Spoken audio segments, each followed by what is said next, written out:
Hello everyone, welcome back. My name is Sanskriti Palke and I'm here to share about a book that is called Ikigai. This is a book that completely shifted my life, how I see at my life, how I visualize my goals, and how I move forward in my life with the help of this book. So this is one of the great book I would say that I've read so far, and here I am to give a brief about what it actually means and what are the lessons that I learned from it. So let's start from the beginning. What do you mean by Ikigai? Ikigai is a Japanese concept which means a reason to wake up in the morning. The definition provided in this book that Ikigai is the intersection of four things: what you love, what you're good at, what the world needs, and the thing the world you will get paid for. Most of us chase two things, either a job for the money and something fun, and that would be just a side hobby, and a passion that never becomes a reality. Ikigai is where all these things combine and life feels more meaningful rather than busy. Let's take an example of cooking. Let's see someone is very great at cooking and he just regularly shares his recipes online and eventually it turns out into a business. So this is an Ikigai on the way. So here an Ikigai part developing. For me, noticing and consuming all this knowledge on a regular basis and then sharing them across various media and like educating people on that is what makes me feel alive, and that is why I am here to share. So this would be a form of Ikigai, a little bit of Ikigai that is forming on my way. One of the important chapter in this book is finding flow or going with the flow. Now this doesn't mean that just go where the life takes you. It just means that when you pursue something, just go in the work fully that you forget time. Gamers feel it, athletes feel it, even the engineers or someone who is so passionate enough to work in someone who is so passionate enough that they go all in and they forget time and they just spend hours practicing their skill. So that is what we means going with the flow. The key to finding flow is doing the tasks that are challenging enough to keep you interested but not hard enough to make you feel anxious.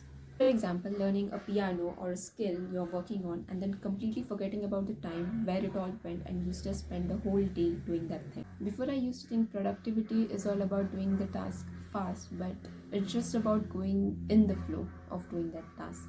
That's where the joy and the mastery actually grows. The next chapter of the Ikigai is logotherapy. So logotherapy is something that was introduced by Viktor Frankl, which means to find meaning even during suffering. Frankl believed that as long as we have a why, we can bear any how. And that's where the Ikigai is built on. One of the interesting facts that I learned from this book is in Okinawa, people don't retire. Even after the age of 90, they just keep working in their gardens or working on in their farms. uh, they don't feel like retirement like the way we Indians do. They just keep on contributing and they still believe their life has meaning, and in fact they even celebrate their 100th birthday thinking that okay, my life is unfolding in a new chapter and this is a new beginning, instead of just assuming that this is all the end. So that is something I found really insightful in this book. The way they assumed their positivity and the way they didn't stress about anything. This helped me realize that sometimes life doesn't go as the way we planned. Instead of asking why this is happening to me, ask, okay, this has already happened. Now what can I do with this? So this completely shifts the mindset. The core idea of logotherapy is the man's search of meaning, not pleasure or power. Instead of asking why this is happening to me, ask yourself, what can I take away from this? Adding a little note from a personal side is, um, right now, even I had a lot of free time to do before my placement starts, and I just decided that if I had such a free time, maybe I should just start working on my Ikigai, which was making the content.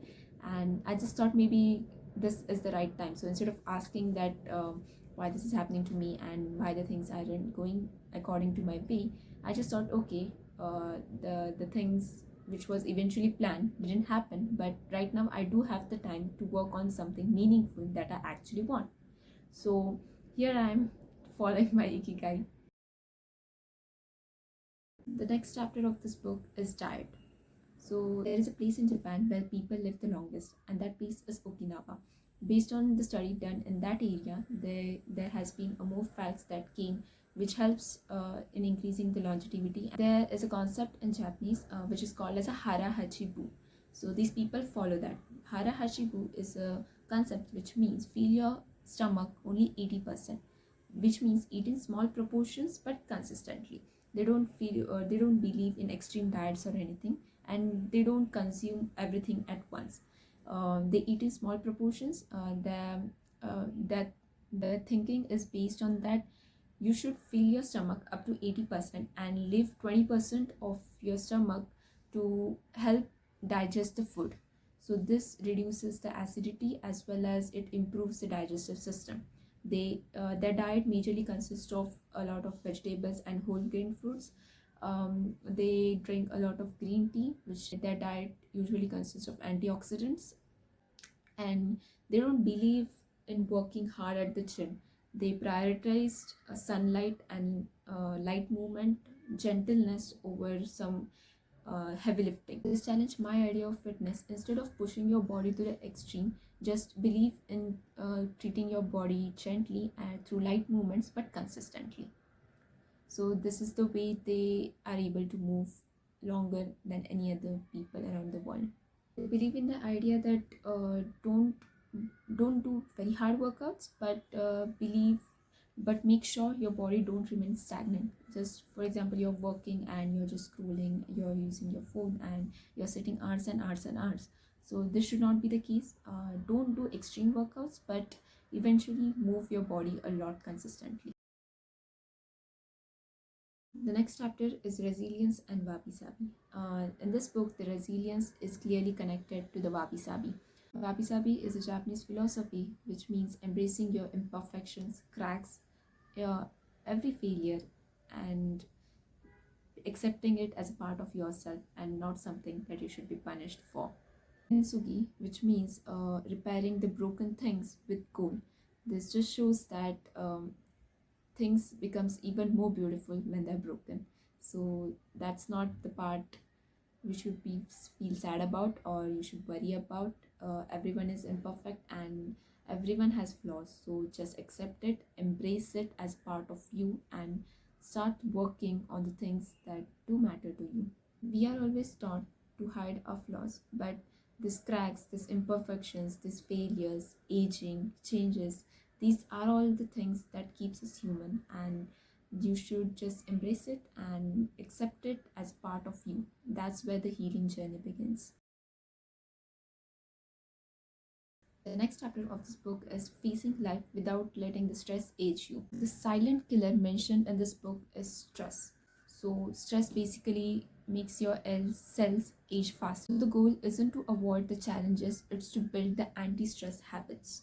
So what are these habits? Strong friendships, purpose-driven work, nature, eating slowly, hobbies that make you feel alive, doing something meaningful, community support, mindfulness. It made me rethink the hustle culture, because what's the point if your body just broke down? Slow living isn't laziness, it's intelligence. So yeah, for me, Ikigai is not just a book, it's a different form of living. So if you're feeling lost, stressed, and not worrying how your future will looks like, Ikigai just asks you one question: what makes you feel alive?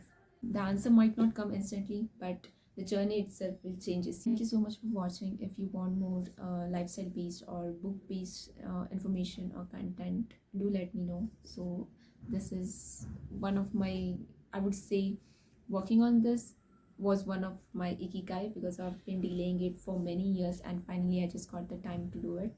So in future I will keep continuing doing this kind of videos, and do let me know what are the good things that you found in this book. I've just shared mine. So yeah, thank you.